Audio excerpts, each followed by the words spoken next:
Pamamahagi ni Pangulong Ferdinand Marcos Jr. ng mga nakumpiskang bigas para sa mahihirap na pamilyang Pilipino, ikinatuwa ng isang grupo. Narito ang newscoop ni Christine Belen.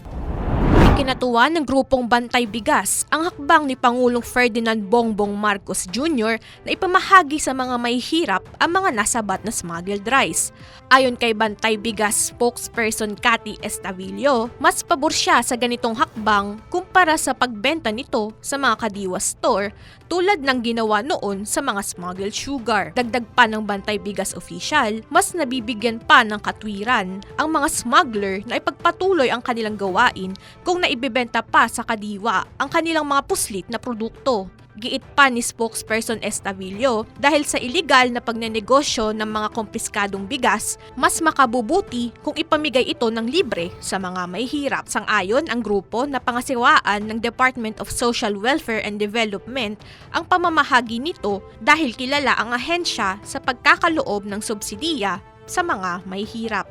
At yan ang aking news scoop. Ako si Christine Belen, nagbabalita ng tama, naglilingkod ng tama.